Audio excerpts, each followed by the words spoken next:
प्यारे बच्चों, एक बार पुनः आपके high school rankers YouTube channel पर स्वागत है। रासायनिक अपक्रिया एवं समीकरण का हम रिवीजन कर रहे थे, इसी की सीरीज़ के अंतर्गत हम पढ़ रहे हैं। और आज जो हमारा टॉपिक है वो है रासायनिक अपक्रियाओं के प्रकार। आज हमें रासायनिक अपक्रियाओं के कितने प्रकार की होती हैं उनको एक एक बारी बारी से सीखना है, और सीखना है, समझना है, याद रखना है, और पेपर में इनको लिख के भी आना है आपको। ठीक है, तो सबसे पहले है हमारी संयोजन अपक्रिया। संयोजन का मतलब होता है जुड़ना।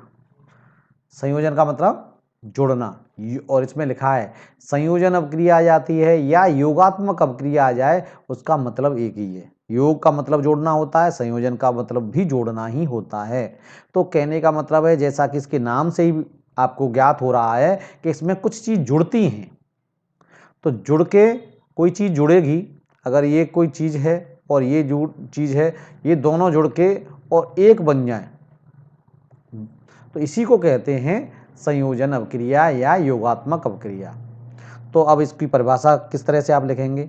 वे अपक्रियाएं जिनमें दो या दो से अधिक पदार्थ, एक पदार्थ कोई ए है और एक पदार्थ कोई बी है, ये दोनों आपस में जुड़ के किसी अपक्रिया के दौरान जब ये दोनों पदार्थ आपस में जुड़ते हैं और जुड़कर एक पदार्थ बना लेते हैं, एक यौगिक बना लेते हैं AB। ठीक है, तो ऐसी रासायनिक अपक्रिया को योगात्मक अपक्रिया कहते हैं। समझ में आ गया? बहुत ईजी है। जब या दो से अधिक पदार्थ मिलकर कोई एक पदार्थ बनाते हैं, अभिकारक दो या दो से अधिक होंगे, उत्पाद एक होगा। उत्पाद 1, अभिकारक एक से अधिक। क्लियर? समझ में आ गया? चलिए एग्जाम्पल देखिए। जब सल्फर को, गंधक जिसका हिंदी में नाम है, सल्फर को जब जलाया जाता है, जलाने का मतलब, आप जब भी जलाने का मतलब आए आप समझ जाइएगा कि ऑक्सीजन से अपक्रिया हो रही है। जब भी गंधक को जलाएंगे, जब भी सल्फर को जलाएंगे, किसी को भी जलाएंगे, जलाने का मतलब ऑक्सीजन से क्रिया। तो ये सल्फर जब ऑक्सीजन से क्रिया करता है तो ये दोनों मिल जाते हैं, जुड़ जाते हैं, और ये बन जाता है सल्फर डाइऑक्साइड। क्या बन जाता है? Sulphur dioxide. और इसी को कहते हैं हम संयोजन अपक्रिया। ये अपक्रिया कौन सी हो गई? संयोजन अपक्रिया या योगात्मक अपक्रिया। क्लियर? समझ में आ गया होगा।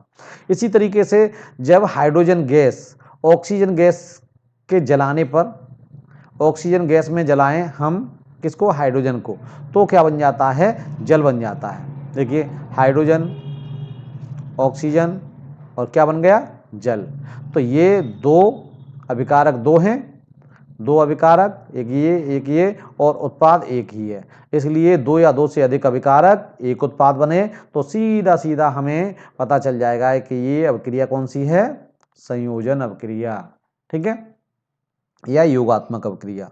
इसी तरीके से कह रहे हैं कि ये चूना है, आपको बताई थी इससे पहले, एक दिखाई थी आपको रासायनिक अपक्रिया कि उसमें चूना किस तरह से रिएक्ट कर रहा था, चूने को पानी में डाला था, तो ये वीडियो के माध्यम से भी दिखाया भी था हमने आपको।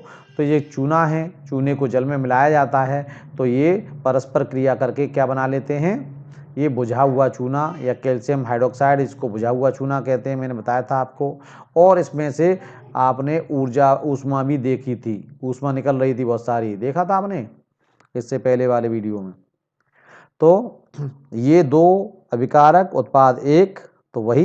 अब ये कहोगे कि ऊष्मा भी तो निकल रही है सर, यहाँ में भी तो प्लस का चिन्ह लगा है, तो ऊष्मा को हम इन उत्पादों में नहीं गिनते हैं, अर्थात इसको केवल एक ही उत्पाद गिनेंगे। ठीक है, तो हाँ, इसको मैंने पहले भी बताया था कि इसको जब हम क्या करते हैं, इसका सफ़ेदी करने के लिए इसका इस्तेमाल किया जाता है। सफ़ेदी करने के बाद में जब 2-3 दिन के बाद में ये सफ़ेदी कर दी हमने, और ये वायुमंडल की कार्बन डाइऑक्साइड ये वायुमंडल में रहती है, बताया था कितने % हो रहती है। ठीक है, कमेंट में बताएंगे कितने % वायुमंडल में कार्बन डाइऑक्साइड होती है। तो ये लगातार 2-3 दिन तक इससे टकराती रहती है, इससे दीवारों से टकराती रहती है, ये दीवारों पे पुती हुई होती है और ये इससे टकराती रहती है। तो लगातार टकराने के उपरांत क्या बन जाता है? कैल्शियम कार्बोनेट बनता है और जल बनता है। जल तो वही भाप बन के हवा में उड़ जाता है और ये रह जाता है कैल्शियम कार्बोनेट, जिसको संगमरमर कहते हैं, मार्बल कहते हैं। और जिसके जब मार्बल चमकता है तो हमारी दीवारें भी चमक उठती हैं। कार्बन मोनोऑक्साइड एक और एग्जांपल देख लीजिए। कार्बन मोनोऑक्साइड जब क्लोरीन से क्रिया करता है तो कार्बन ऑक्सीक्लोराइड, या जिसको फॉस्जीन कहते हैं, फॉस्जीन,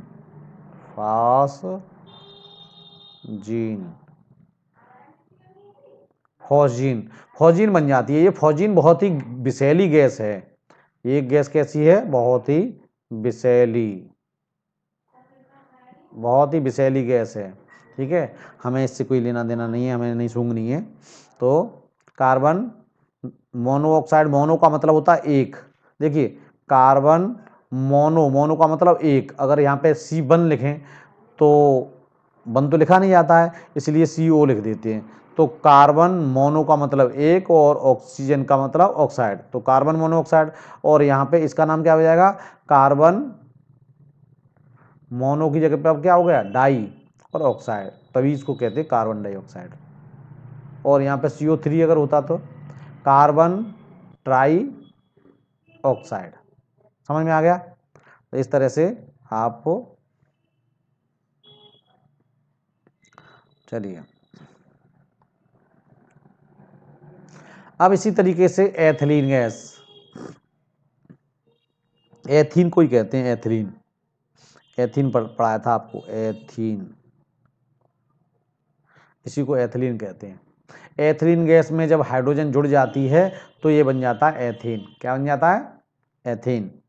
ठीक है, तो यहाँ पे भी क्या है? ये अभिकारक एक और एक अभिकारक, ये उत्पाद बन गया। ये अभिकारक एक और अभिकारक एक, तो अभिकारक हो गए दो और उत्पाद बन गया एक। इसलिए ये भी रासायनिक अभिक्रिया क्या कहलाएगी? संयोजन अभिक्रिया। अब इसकी आती है इसकी अपोजिट, इसकी विलोम, यानी इसका उल्टा, सेम। इसको कहते हैं अपघटन अभिक्रिया, डीकम्पोजिशन रिएक्शन। डीकम्पोजिशन, तो इसमें क्या होता है? बिल्कुल उल्टा होता है। उसमें क्या होता था? दो अभिकारक मिलके एक उत्पाद बनाते थे। इसमें क्या है? एक उत्पाद है लेकिन वो क्या होता है? दो भागों में टूट रहा है। अभिकारक एक है, अभिकारक आपका कितना है? एक। और उत्पाद, ये उत्पाद एक रहा और ये भी उत्पाद रहा। तो उत्पाद दो हैं या दो से भी ज़्यादा हो सकते हैं। तो ऐसी अभिक्रिया को कहेंगे अपघटन अभिक्रिया। समझ में आ गया? ऐसी अभिक्रिया जिसमें कोई पदार्थ दो या दो से अधिक सरल अणुओं में विभाजित हो जाता है या टूट जाता है, उस रासायनिक अभिक्रिया को अपघटन अभिक्रिया कहते हैं। समझ में आ गया? ऐसी अभिक्रिया जिसमें कोई पदार्थ, ठीक है, और किन्हीं विधियों से, अभी विधि बताएंगे कितने तरीके से ये टूट सकता है। तो किन्हीं विधियों से ये दो या दो से अधिक सरल अणुओं में अथवा सरल पदार्थों में टूट जाता है, उस रासायनिक अभिक्रिया को कहा जाता है अपघटन अभिक्रिया। समझ में आ गया? चलिए देखिए एग्जाम्पल देखिए। पोटेशियम क्लोरेट, इसका नाम है पोटेशियम क्लोरेट। क्या नाम है इसका? Potassium chlorate.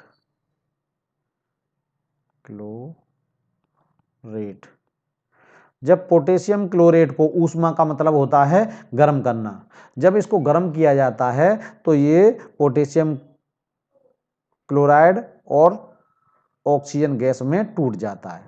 ठीक है, ऑक्सीजन ये आप देख रहे हैं, इसको ऐसे लिख देंगे। तो ये इसमें दो भागों में टूट जाता है। तो ये अभिक्रिया कौन सी हो गई? ये अभिक्रिया हो गई अपघटन अभिक्रिया। समझ में आया? इसी तरीके से फेरस सल्फेट देखिए, ये है फेरस सल्फेट।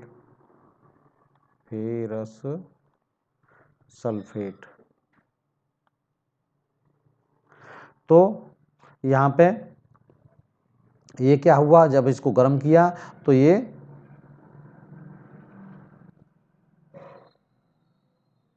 फेरिक ऑक्साइड में सल्फर डाइऑक्साइड और सल्फर ट्राइऑक्साइड में टूट जाती है। ठीक है, देखिए यहाँ पे इसको ये फेरस सल्फेट है, तो ये फेरिक कैसे हो गया? फेरिक ऑक्साइड बताया था आपको कि यहाँ पर जब Fe की यहाँ पे कितनी संयोजकता है 3, O की 2 है, तो ये जब संयोजकता 3 होती है तो फेरिक होता है, और यहाँ पे Fe की संयोजकता 2, सल्फेट की भी 2, तो दोनों से 2 कट गई इसलिए नहीं लिखी है, अर्थात यहाँ पे संयोजकता 2 है। जब Fe की 2 संयोजकता होती है तो फेरस होता है, जब संयोजकता Fe की 3 होती है तो फेरिक होता है, बताया था आपको। तो फेरस सल्फेट को जब गर्म किया जाता है तो फेरिक ऑक्साइड में, और ये सल्फर डाइऑक्साइड, क्या है इसका नाम, सल्फर डाई ऑक्साइड, और इस वाले का नाम क्या है, सल्फर ट्राई ऑक्साइड। मेरे ऊपर आ रही है, चलो समझ में आ गया। चलिए, तो इसका मतलब है जब एक अभिकारक 2 या 2 से अधिक उत्पादों में टूटता है तो इस तरह की रासायनिक अभिक्रिया को अपघटन अभिक्रिया कहते हैं। अब ये अपघटन अभिक्रिया और भी एक और एग्जाम्पल है, इसको भी देख लेंगे। कैल्शियम कार्बोनेट को जब गर्म किया जाता है तो कैल्शियम ऑक्साइड बन जाता है, कार्बन डाइऑक्साइड गैस बन जाती है, ठीक है। अब अपघटन अभिक्रियाएं कितने प्रकार की होती हैं, ये अपघटन अभिक्रियाओं का मतलब है कि किस तरह से टूटती हैं। ये टूटती 3 तरीके से हैं, तो इसलिए इनके प्रकार भी अलग अलग हो जाएंगे। देखिए, जब ये अपघटन का मतलब टूटना, जब कोई रासायनिक अभिक्रिया 2 या 2 से अधिक उत्पादों में टूटती है, अगर वो ऊष्मा के द्वारा टूटे, अर्थात उसको गर्म करने पर टूटे, तो उसे कहते हैं हम ऊष्मीय अपघटन या थर्मल डिकम्पोजिशन, ठीक है। जब वो विद्युत अपघटन के द्वारा, अर्थात उसमें करंट फ्लो होने पर, अगर हम उसमें करंट फ्लो हो, करंट लगाएं, ठीक है, चाहे वो बैटरी का हो चाहे वो विद्युत धारा से हो, अगर हम करंट के द्वारा उसका अपघटन करते हैं तो उसे कहते हैं वैद्युत अपघटन अपक्रिया, ठीक है। अपघटन का मतलब टूटना। इलेक्ट्रोलाइटिक डिकम्पोजिशन, जब वो कुछ ऐसे भी पदार्थ होते हैं जो सूर्य के प्रकाश से टूट जाते हैं, सूर्य के प्रकाश की उपस्थिति में उनका अपघटन हो जाता है, तो ऐसी रासायनिक अपक्रिया को कहा जाता है प्रकाशीय अपघटन। समझ में आ गया, फोटोलाइटिक डिकम्पोजिशन। ऐसे कुछ पदार्थ होते हैं या ऐसी अपक्रियाएं जो सूर्य के प्रकाश की उपस्थिति में पदार्थ अपघटित होते हैं, तो ऐसी रासायनिक अपक्रियाओं को प्रकाशीय अपघटन कहते हैं। समझ में आ गया। चलिए एक एग्जाम्पल के द्वारा समझिए। ऊष्मीय अपघटन किसे कहते हैं, ऊष्मीय अपघटन का मतलब होता है ऊष्मा के द्वारा, अर्थात गर्म करने के द्वारा। बताया था आपको, लेड नाइट्रेट PbNO3 का होल ट्वाइस, जब इसको ऊष्मा दी जाती है, गर्म किया जाता है, एक वीडियो आपको दिखाया था, उसमें से गैस निकल रही थी भूरे रंग की, यहाँ से इस तरह से गैस निकल रही थी। तो जब इसको गर्म किया जाएगा लेड नाइट्रेट को, तो इसमें से भूरे रंग की गैस निकलेगी। तो ये भूरे रंग की क्या होती है, नाइट्रोजन डाइऑक्साइड की गैस होती है ये वाली। तो ये भूरे रंग की ऊपर गैस निकलती है। बताया था कि उसमें गैस का निष्कर्षण हो तो रासायनिक अपक्रिया होती है, तो इसमें लेड ऑक्साइड बन जाएगा, नाइट्रोजन डाइऑक्साइड बन जाएगी और ऑक्सीजन गैस बन जाएगी। इस तरह से ये चीज़ें बन जाएगी, ठीक है। इस रासायनिक अपक्रिया को या इस अपघटन अपक्रिया को कहेंगे हम ऊष्मीय अपघटन। क्या कहेंगे, थर्मल डिकम्पोजिशन। क्लियर और नॉट, समझ में आ गया होगा। अब उसके बाद में आता है वैद्युत अपघटन, इलेक्ट्रोलाइटिक डिकम्पोजिशन। इसमें क्या होता है, इसमें आप चित्र के द्वारा आप समझिए कि जब इसमें पानी भरा है किसी में और उसमें हमने इलेक्ट्रोड लगा दिए, ये इलेक्ट्रोड हैं, ठीक है। ये बताया था कि जिस पे प्लस होता है उसको एनोड कहते हैं, एनोड है, और ये है कैथोड, कैथोड। तो एनोड कैथोड लगा दिए, इसमें पानी भरा है। जब इसमें विद्युत धारा प्रवाहित करेंगे, अर्थात एक बैटरी है 9 से लेकर 12 वोल्ट की तक के बीच में हो सकता है इसका विभव, तो जब हम इसमें लगाते हैं तो क्या होता है कि वो जल है, ये जल देख पा रहे हैं आप, इसमें दिखाई दे रहा होगा जल, ये जल है वो टूटना प्रारंभ हो जाता है, ठीक है। ऑक्सीजन चूंकि इस पर माइनस होता है इसलिए ये प्लस वाले पे, अर्थात एनोड की जो इलेक्ट्रोड है उसके ऊपर आ जाती है, और ये जो कैथोड है जो माइनस का होता है इसके ऊपर हाइड्रोजन आ जाती है। हाइड्रोजन जमा हो जाती है। अगर हम इन परखनली इनके ऊपर एक एक परखनली रख दें तो हम देखेंगे कि इसमें ऑक्सीजन जमा हो जाएगी और इसमें हाइड्रोजन गैस जमा हो जाएगी। अर्थात ये जो डिकम्पोजिशन हुआ है, अर्थात ये इनका अपघटन हुआ है जल का, वो किस में हुआ है? हाइड्रोजन में और ऑक्सीजन में। यहाँ पे मैंने बताया था, यहाँ पे अभिकारक 1, उत्पाद 2 या 2 से अधिक, तो ऐसी अपक्रिया को अपघटन अपक्रिया, डिकम्पोजिशन कहते हैं। लेकिन ये विद्युत के कारण हो रहा है, इसलिए कहेंगे इसको विद्युत अपघटन। क्लियर? चलिए अब देखिए प्रकाशीय अपघटन। जब हम AgCl या सिल्वर क्लोराइड, इसका नाम है सिल्वर क्लोराइड, जब सिल्वर क्लोराइड को किसी एक प्याली में अगर हम ये प्याली देखिए, यहाँ पर अगर हम रखें, इसमें प्याली में रख दिया हमने सिल्वर क्लोराइड, ये सफ़ेद रंग का होता है प्रारंभ में, तो हम इसको किसी सूर्य के प्रकाश की उपस्थिति में रख देते हैं। तो हम देखते हैं कि कुछ देर के बाद में जो हमने सिल्वर क्लोराइड रखा था वो धूसर रंग का हो गया या ग्रे वाइट रंग का हो गया, या ये कहें कि थोड़ा उसका कलर हो गया, मटमैला सा हो गया वो। तो अब ये क्यों हुआ है? क्योंकि इसमें रिएक्शन हुआ है सूर्य के प्रकाश की उपस्थिति में। सूर्य का प्रकाश आया, सूर्य के प्रकाश ने इसको जो AgCl था उसको तोड़ दिया, तो एक तो सिल्वर हो गया जो धूसर रंग का है, और एक क्लोरीन गैस बनी। तो ये क्लोरीन गैस वातावरण में चली जाती है उड़ के, ठीक है, क्लोरीन गैस चली गई।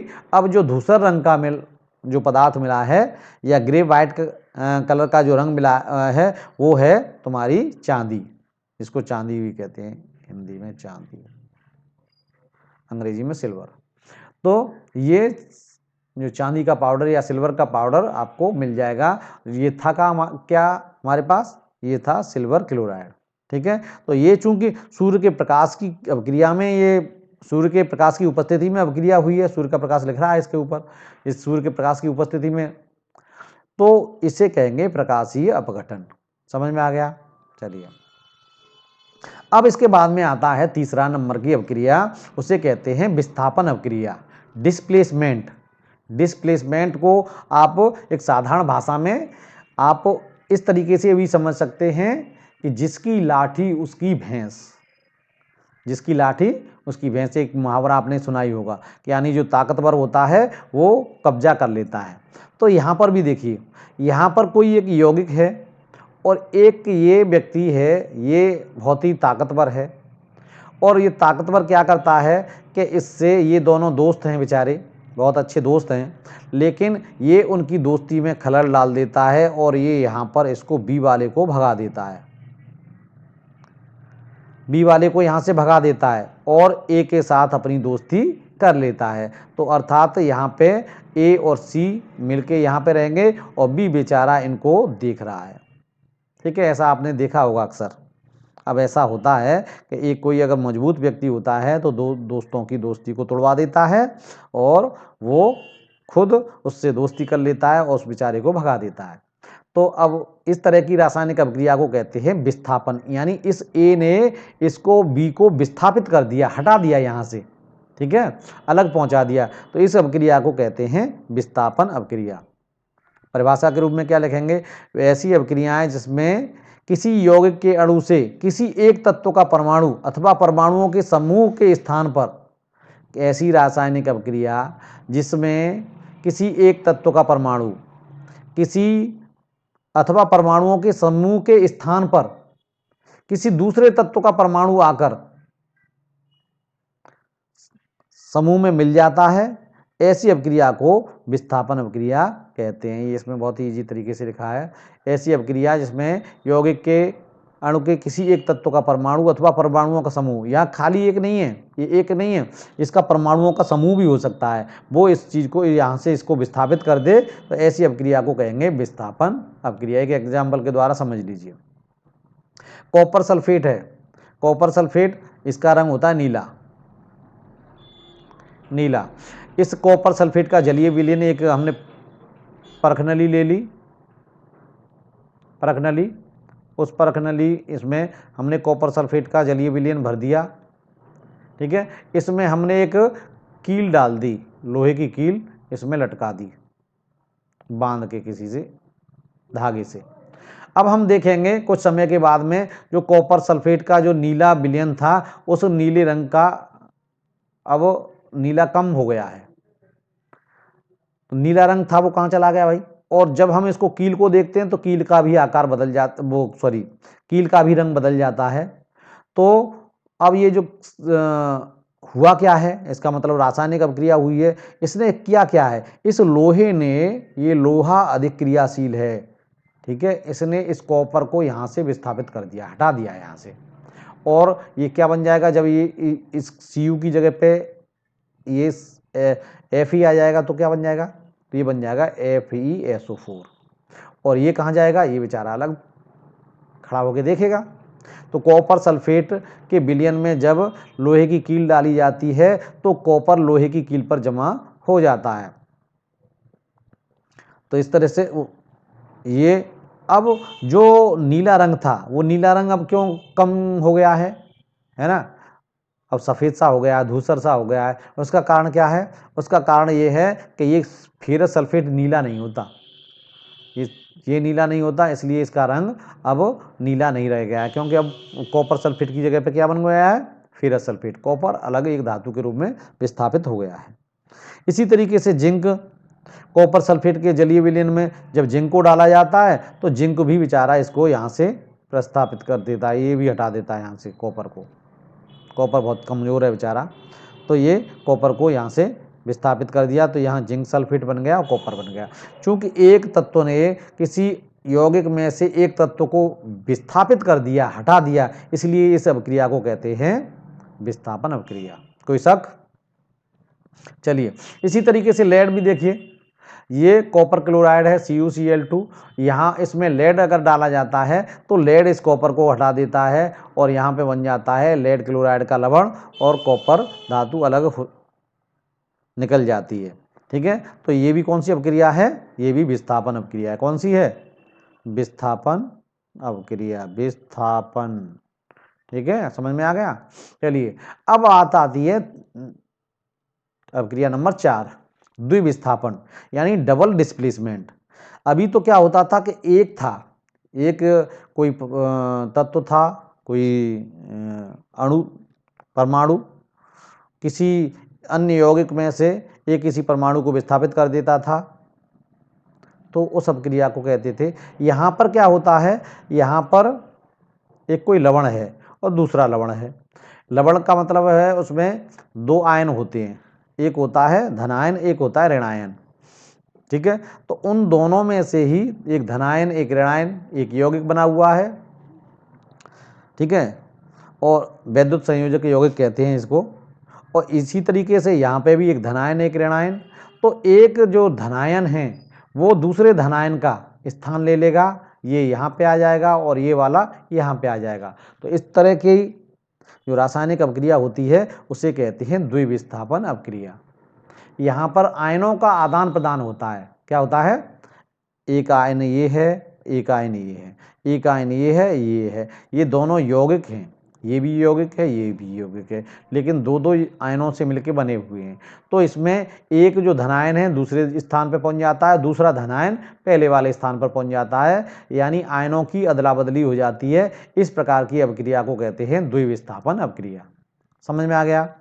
जिन अभिक्रियाओं में यौगिकों के आयनों की अदला बदली या एक्सचेंज या विनिमय, शुद्ध हिंदी में नाम है विनिमय, एक्सचेंज होता है, उन्हें कहते हैं द्विविस्थापन या उभय अपघटन भी कहते हैं इसको। एक नया नाम है उभय अपघटन, ऐसे नाम आपने केमिस्ट्री की एनसीईआरटी की बुक में देखे होंगे। डबल डिस्प्लेसमेंट, डबल का मतलब दोनों का, ठीक है। देखिए, ए के साथ बी था और सी के साथ डी था, तो लेकिन ये ए तो आ गया डी वाले के पास में अर्थात सी का स्थान ले लिया, और सी आ गया बी के साथ अर्थात इसने ए का स्थान ले लिया। इस तरह से नए यौगिक बन जाते हैं ए डी और सी बी। एक उदाहरण के द्वारा देखिए, देखिए यहाँ पे आप देख रहे हैं AgNO3, ये दो आयन हैं, ये सिल्वर आयन, नाइट्रेट आयन, ये सोडियम आयन और क्लोराइड आयन। तो इसमें Ag की जगह पे तो Na आ जाता है और Na की जगह पे Ag आ जाता है। तो यहाँ पर अगर Na आ जाएगा या इसकी जगह पे Ag आ जाएगा तो क्या बन जाएगा, तो देखिए तो Cl तो है ही और ये Ag आ गया है इसके स्थान पर यहाँ पे, तो ये क्या हो जाएगा AgCl बन गया एक।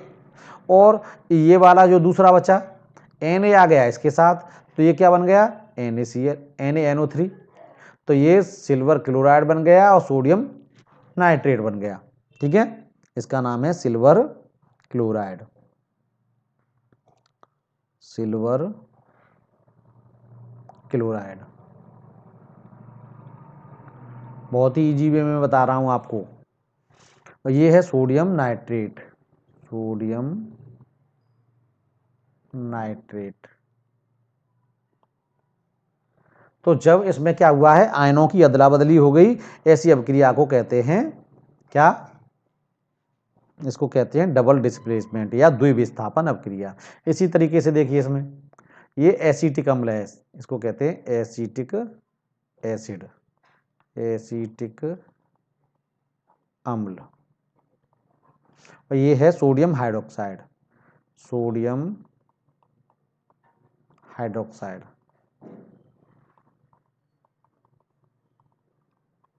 आयनों की अदला बदली देखिए, ये किन किन आयनों से मिलकर बना है, ये CH3COO ये माइनस वाला आयन है और ये H ये प्लस, ये इन दोनों आयनों से मिलकर बना है ये वाला। और ये सोडियम आयन और OH हाइड्रोक्साइड आयन इनसे मिलकर बना होता है। तो देखिए ये यहाँ सोडियम की जगह पे तो आ जाता है H, तो ये बन जाता है H2O, H आ गया और OH ये H प्लस और H माइनस, तो इसी को कह देते हैं H2O या इसको H2O। ठीक है, दूसरा ये जो इसका सोडियम था वो हाइड्रोजन की जगह पे स्थापित हो जाता है, तो ये हो गया CH3COONA। ठीक है, इसको कहते हैं सोडियम एसीटेट, इसका नाम है सोडियम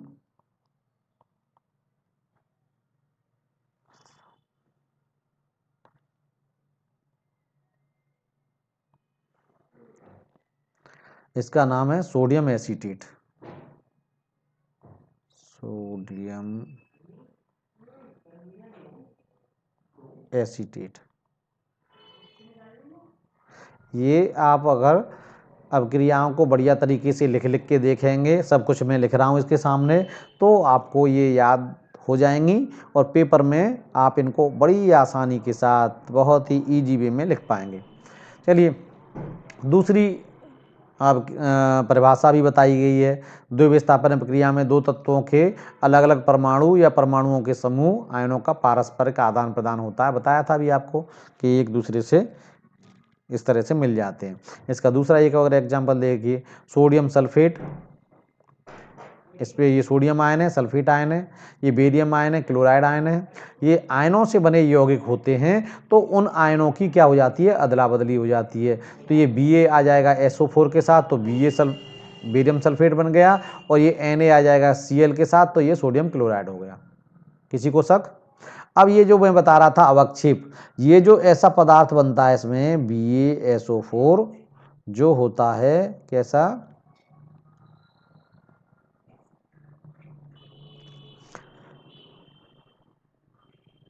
तो वो होता है ऐसे, नीचे हम इसकी वो बना देते हैं, ये अवक्षेप होता है, यानी अघुलनशील पदार्थ बन जाता है जो पानी में घुलता नहीं है, उसको कहते हैं अवक्षेप। ठीक है, वैसे तो ये डबल डिस्प्लेसमेंट है, उसी का एग्जांपल देख रहे हैं, लेकिन इसमें एक और चीज़ देख लीजिए, इस अभिक्रिया में प्राप्त ये बेरियम जो सल्फेट है, जो श्वेत रंग का पदार्थ है, सफ़ेद रंग का बेरियम सल्फेट बन रहा है, जो जल में अविलेय है, अर्थात ये जल में घुलता नहीं है, अविलेय, अविलेय, जल में अविलेय है, पानी में नहीं घुलता। तो इस प्रकार जल में अविलेय पदार्थ को अवक्षेप कहते हैं। क्या कहते हैं इसको? अवक्षेप, ध्यान रखना। और ये क्रिया जिसमें अवक्षेप बन रहा हो उसे कहते हैं अवक्षेपण। मोस्ट इंपोर्टेंट है अवक्षेपण किसे कहते हैं। तो आप क्या लिखेंगे, ऐसी अभिक्रिया जिसमें उत्पाद के रूप में एक अवक्षेप बनता है, ऐसी रासायनिक अभिक्रिया जिसमें उत्पाद के रूप में एक अवक्षेप प्राप्त होता है, उस अवक्रिया को अवक्षेपण अवक्रिया कहते हैं। लिख दोगे कि नहीं लिख पाओगे? लिख दोगे। ऐसी रासायनिक अवक्रिया जिसमें उत्पाद के रूप में एक अवक्षेप प्राप्त होता है, उस अवक्रिया को अवक्षेपण अवक्रिया कहते हैं। और एग्जाम्पल आप इसको लिख देंगे, सोडियम सल्फेट बेरियम क्लोराइड के साथ मिलके और बेरियम सल्फेट बनता है, सोडियम क्लोराइड बनता है। बेरियम सल्फेट है ये जल में घुलता नहीं है और सफ़ेद सफ़ेद आपको ये अघुलनशील पदार्थ के रूप में दिखाई देता है, इसको कहते हैं अवक्षेप। अच्छा, समझ में आ गया होगा। अब मोस्ट इंपोर्टेंट अवक्रियाएं आ रही हैं, उपचयन अवक्रिया। इसको अंग्रेजी में कहते हैं ऑक्सीडेशन। ये इसका ऑक्सीडेशन आपको अंग्रेजी में भी नाम याद रखना बहुत जरूरी है। ऑक्सीडेशन अंग्रेजी में उपचयन। ये शब्दों का विशेष ध्यान, उप और अप अलग अलग हो जाता है। उप है इसमें, ऑक्सीडेशन में उप। ऑक्सीडेशन का मतलब उप, चयन तो चयन है ही, चयन का मतलब होता है सिलेक्शन। जिस अवक्रिया में किसी पदार्थ में ऑक्सीजन में वृद्धि हो जाए, नंबर 1 नोटेड पॉइंट, ऐसी अवक्रिया जिसमें ऑक्सीजन की वृद्धि हो रही हो, अर्थात जो भी कोई उत्पाद बन रहा है उसमें ऑक्सीजन बढ़ गई हो, पहले नहीं हो अब उसमें बढ़ गई हो, ठीक है। और या हो जाए दूसरा, या तो ऑक्सीजन की वृद्धि हो या हो जाए हाइड्रोजन की कमी, तो भी, जैसे यहाँ पे CaO है, सॉरी इसमें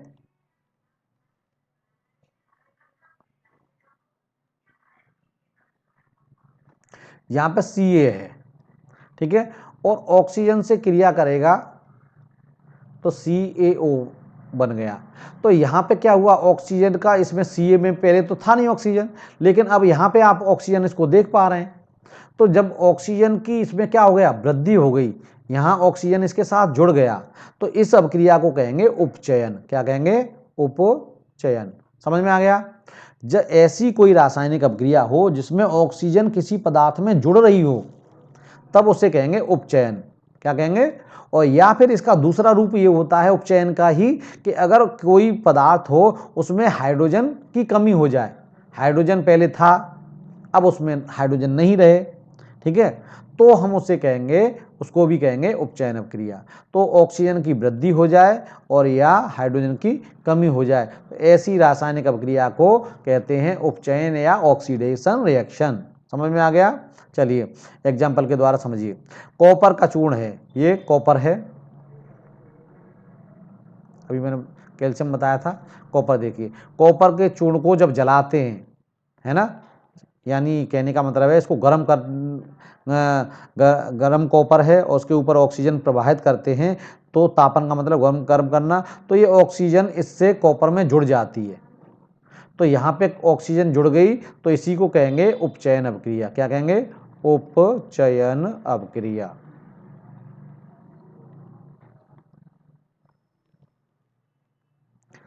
अब इसमें आप देखिए, इसमें ऑक्सीडेसिंग जो एजेंट है वो कौन है, इसमें कौन जोड़ रहा है, ऑक्सीजन को जोड़ कौन रहा है यहाँ ऑक्सीजन को, तो इसमें ऑक्सीजन में ये उपचायक है पदार्थ, कॉपर का क्या हो रहा है, उपचयन हो रहा है। इसमें अगर पूछें कि किसका उपचयन हो रहा है तो आप बताएंगे कॉपर का, कॉपर में ऑक्सीजन जुड़ रही है इसलिए कॉपर का उपचयन हो रहा है। किसमें? कॉपर ऑक्साइड में, ठीक है। इसमें दिखा दिया है आपको, इसको याद रखना है, ऑक्सीजन की वृद्धि होगी और हाइड्रोजन की कमी होगी, उस अवक्रिया को कहेंगे ऑक्सीडेशन, और इसको हिंदी में कहेंगे उपचयन। बहुत इजी वे में बता दिया आपको। अब है इसकी उल्टी, रिडक्शन। रिडक्शन का मतलब होता है उसमें से निकलना, रिड्यूस होना। रिड्यूस का मतलब उसका उल्टा, जो पहली वाली जो अवक्रिया थी उसका उल्टा, यानी ऑक्सीजन की तो क्या हो जाए, कमी हो जाए और हाइड्रोजन में हो जाए वृद्धि। वहाँ पे क्या होता था, ऑक्सीजन में वृद्धि होती थी, हाइड्रोजन में कमी होती थी, यहाँ पर उल्टा हो जाए। जिस अवक्रिया में किसी पदार्थ में ऑक्सीजन का ह्रास हो, यानी ऑक्सीजन कम हो जाए और हाइड्रोजन की क्या हो जाए, वृद्धि हो जाए, उससे कहते हैं अपचयन। क्या कहते हैं इसको? अप, और उसको कहते थे उप। ध्यान रखना बस, अप और उप में ही आपको चयन करना है, तो इसको कहते हैं रिडक्शन रिएक्शन, किसी का रिडक्शन किसका हो रहा है। देखिए एग्जाम्पल देखिए, अब अभी कॉपर ऑक्साइड था, कॉपर के ऊपर ऑक्सीजन की क्रिया हो रही थी तो कॉपर ऑक्साइड बना था। अब इसी के ऊपर इस पे इसको गर्म है और इसके ऊपर हाइड्रोजन गैस प्रवाहित कर दी जाए तो ये हाइड्रोजन क्या करती है, इसको ओ को यहाँ से सोख लेती है, हाइड्रोजन को ये छीन लेती है इस पे से। तो अब ये बेचारा रह गया अकेला, यहाँ पे इसके साथ थी ऑक्सीजन लेकिन यहाँ पे ये अकेला रह गया। तो अब इसका मतलब है कि यहाँ से ऑक्सीजन की, यहाँ से जब ये गया है तो इसका मतलब है यहाँ पे ऑक्सीजन की क्या हो रही है, कमी, O2 की क्या हो गई, कमी। तो जब ऑक्सीजन की कमी होती है तो उसी को कहते हैं अपचयन अपक्रिया या रिडक्शन अपक्रिया। समझ में आ गया। चलिए अब देखिए, अब ये दोनों अपक्रियाएं जब एक साथ होती हैं, अभी बताया था ऑक्सीडेशन, ऑक्सीडेशन और दूसरा है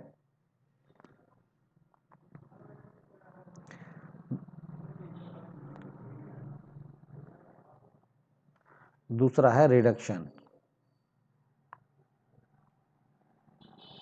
जब ऑक्सीजन इसमें से तो ReD ले लीजिए, आपने ले ली ReD, और इसमें ले लिए OX, तो इन दोनों में से इसके 3 वर्ड ले लिए, इसके 2 वर्ड ले लिए, तो इससे क्या पढ़ेंगे, रेडॉक्स। क्या, रेडॉक्स। ऐसी अपक्रिया जिसमें ऑक्सीडेशन भी हो रहा हो, जिसमें रिडक्शन भी हो रहा हो, तो ऐसी अपक्रिया को कहते हैं रेडॉक्स। रेडॉक्स कहाँ से बना है, ऑक्सीडेशन में से, और रिडक्शन में से ReD ले लिया है, यहाँ से OX ले लिया है, तो ऐसे इसलिए इसको कहते हैं रेडॉक्स अपक्रिया। क्या कहते हैं इसको, रेडॉक्स।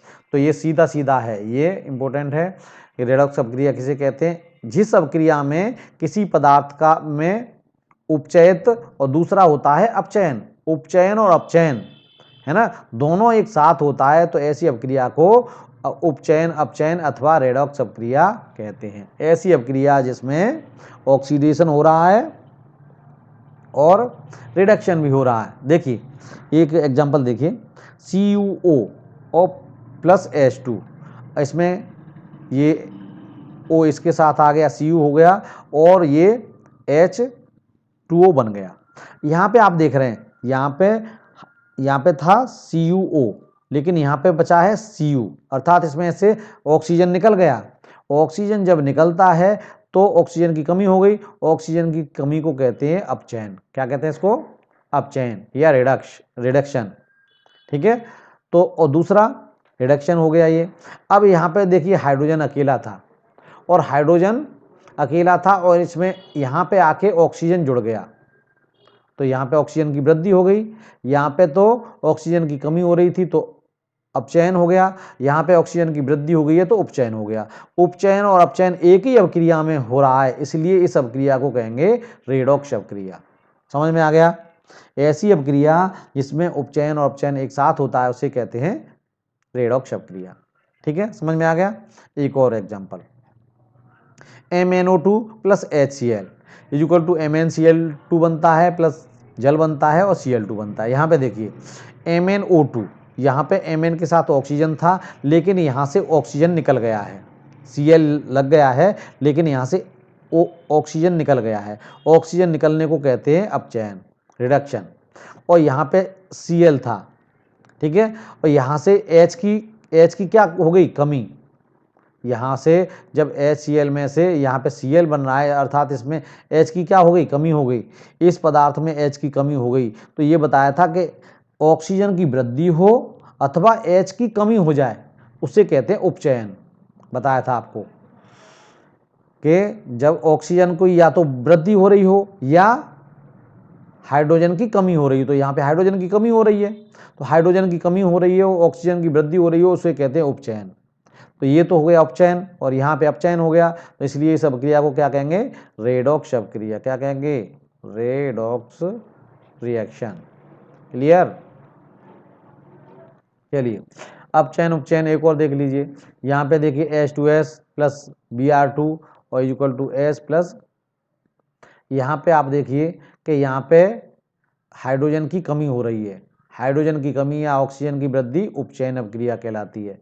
यहाँ पर हाइड्रोजन की वृद्धि या ऑक्सीजन की कमी उसको कहते हैं रिडक्शन या अपचयन। तो यहाँ पे हाइड्रोजन की वृद्धि हो रही है Br के साथ, तो इसका मतलब है ये अपचयन है, ये उपचयन है, इनको कहेंगे क्या कहेंगे, इसको कहेंगे रेडॉक्स अभिक्रिया। ठीक है। अब देखिए इसमें अपचायक और उपचायक पदार्थ और पूछ लेते हैं, बहुत इंपॉर्टेंट है, ध्यान से देखिएगा।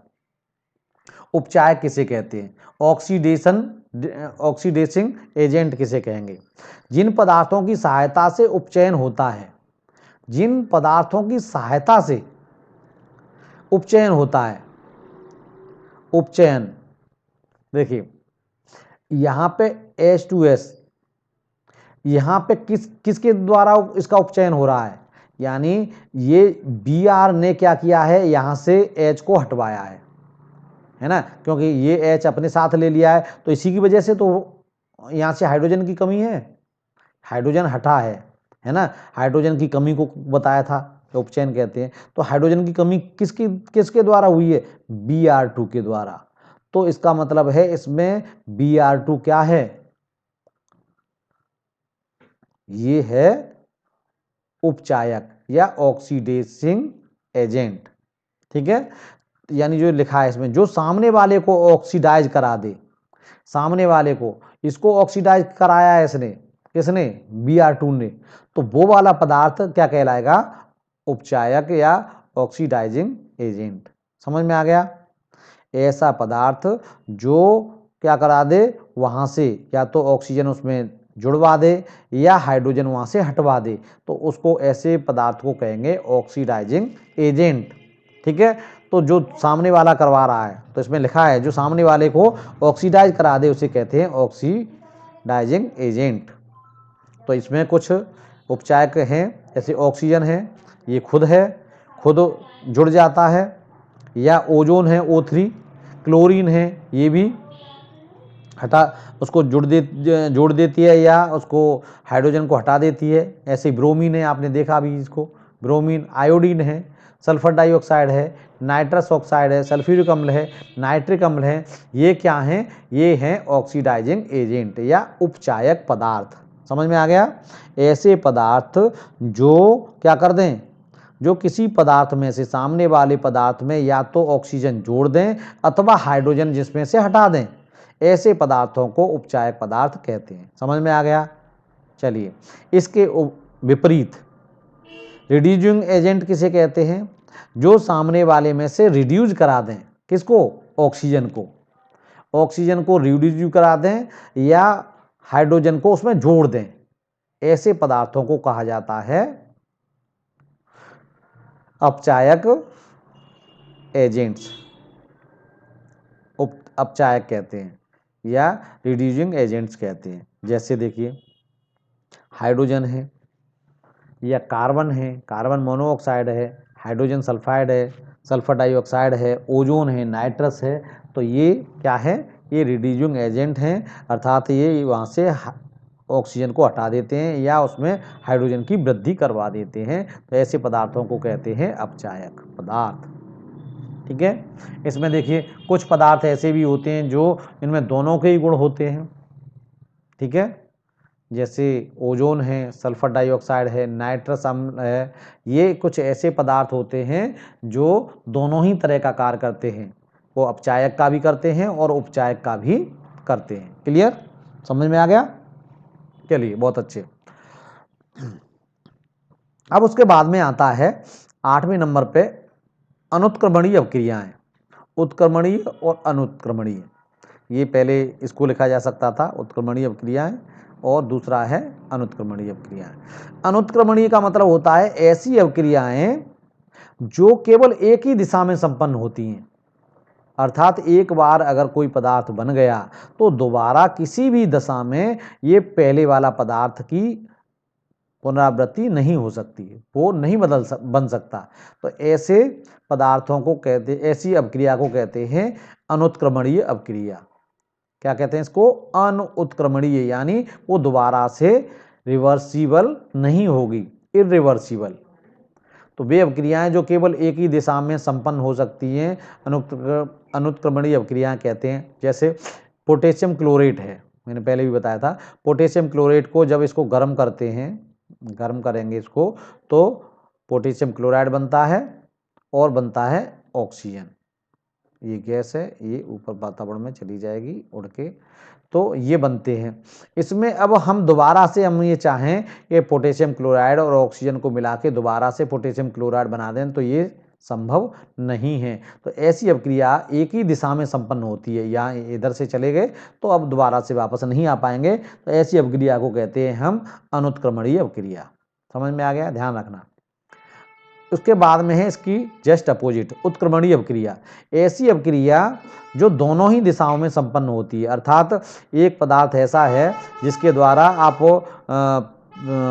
दूसरे पदार्थ को बना सकते हैं और दूसरे पदार्थ के बाद में उस पदार्थ को भी दोबारा से उसी फॉर्म में वापस लाया जा सकता है। तो ऐसी अपक्रिया को कहते हैं उत्क्रमणीय अपक्रिया। वे अपक्रियाएं अग्र या विपरीत दोनों, या फॉरवर्ड और बैकवर्ड दोनों ही दिशा में चल सकती हैं। इस तरह की अपक्रिया को कहते हैं उत्क्रमणीय अपक्रिया। एग्जाम्पल देखिए, बहुत सारे एग्जाम्पल हैं। जैसे लोहे को वाष्प के साथ, ये जल की वाष्प है, इसके ऊपर डाला जाता है तो ये बन जाता है आयरन ऑक्साइड और हाइड्रोजन गैस बन जाती है। अगर इन दोनों को अगर मिला दिया जाएगा तो दोबारा से फिर ये पदार्थ बन जाएंगे। और इसमें तीर आधा आधा लगा रहता है, आधा इधर होता है आधा इधर होता है, ठीक है। तो इसे कहते हैं उत्क्रमणीय अपक्रिया। ऐसे ही कैल्शियम कार्बोनेट है, कैल्शियम कार्बोनेट को जब हम गर्म कर देंगे तो कैल्शियम ऑक्साइड बन जाएगा और कार्बन डाइऑक्साइड गैस बन जाएगी। वहीं पर अगर गर्म CaO के ऊपर कार्बन डाइऑक्साइड गैस प्रवाहित कर देंगे तो दोबारा से कैल्शियम कार्बोनेट बन जाएगा। ऐसे ही PCl5 से PCl3 बन जाता है, क्लोरीन गैस निकल जाती है और वहीं पे क्लोरीन गैस को दोबारा से PCl5 के ऊपर प्रवाहित कर दिया जाता है तो दोबारा से PCl5 बन जाता है। हाइड्रोजन आयोडीन के साथ जब क्रिया करके हाइड्रोजन आयोडाइड बनता है और इसको तोड़ के दोबारा से हाइड्रोजन और आयोडाइड बनाया जा सकता है। ऐसे ही अमोनियम क्लोराइड है, इसका नाम है अमोनियम और क्लोराइड, तो इससे अमोनिया बन जाती है और HCl हाइड्रोक्लोरिक अम्ल बनता है और इनको दोबारा से फिर भी उस फॉर्म में लाया जा सकता है। ऐसी अपक्रिया को कहते हैं उत्क्रमणीय अपक्रिया या रिवर्सिबल रिएक्शन, ठीक है। यहाँ पे तो ये तो आपने कार्बोनिक जो पदार्थ हैं उसमें एसिटिक अम्ल है और एल्कोहल है, एथिल एल्कोहल। जब ये क्रिया कराते हैं तो ये एस्टर बन जाता है और जल बन जाता है। इसके द्वारा फिर इसको तोड़ के यही बनाया जा सकता है। तो कहने का मतलब है इसको कहते हैं उत्क्रमणीय अपक्रिया। अब देखिए बहुत ही इंपॉर्टेंट और आ रहा है कि ऊष्माक्षेपी अपक्रिया, एक्सोथर्मिक रिएक्शन इसको अंग्रेजी में कहते हैं। ऐसी अपक्रियाएं जिनमें ऊर्जा निकलती हो।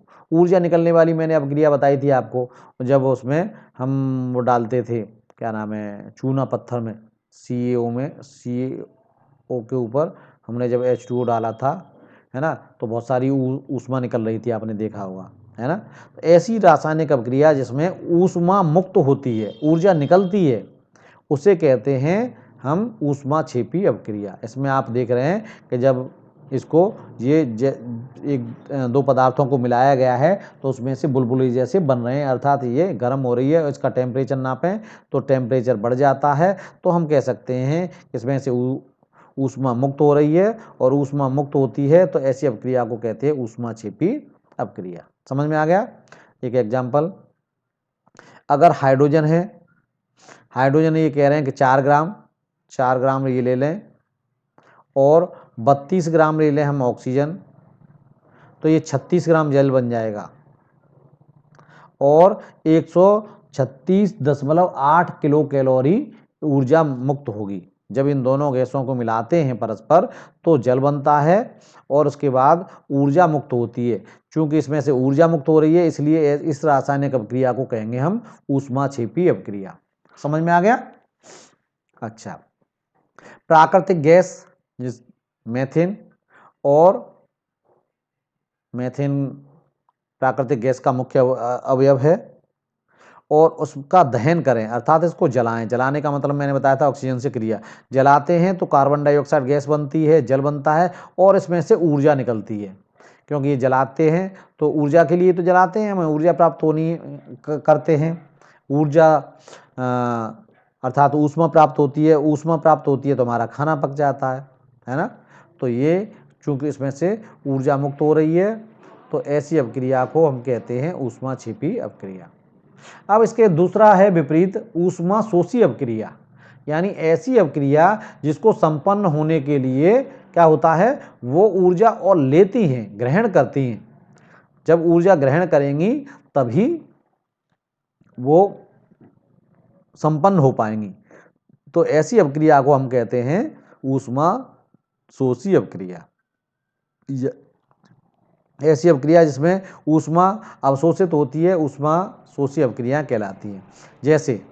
जैसे नाइट्रिक ऑक्साइड, ये नाइट्रिक ऑक्साइड है, नाइट्रिक ऑक्साइड, ये गैस है, ठीक है। ये कब बनती है, जब नाइट्रोजन और ऑक्सीजन इन दोनों गैसों को, ठीक है, 28 ग्राम तो हमारी हो, 28 ग्राम नाइट्रोजन और 32 ग्राम ऑक्सीजन, इस तरह से 60 ग्राम बनती है हमारी, 60 ग्राम ये नाइट्रिक ऑक्साइड बनती है। लेकिन इस क्रिया को संपन्न होने के लिए 42 किलो कैलोरी ऊर्जा की आवश्यकता होती है। इसको ऊर्जा देनी पड़ती है। जब इतनी ऊर्जा ये अवशोषित कर लेती है 42 किलो कैलोरी, उसी के बाद ये नाइट्रिक ऑक्साइड बनता है। तो ऐसी अपक्रिया इसमें क्या हो रहा है, इसमें अवशोषित हो रही है, इसमें अवशोषित हो रही है। तो इसलिए इस रासायनिक अपक्रिया को कहेंगे हम ऊष्मा शोषी अपक्रिया, ठीक है। इसी तरीके से एक जल वाष्प है। जल वाष्प में कार्बन और हाइड्रोजन, ये CO+H2 इसका सूत्र होता है, जल गैस कहते हैं।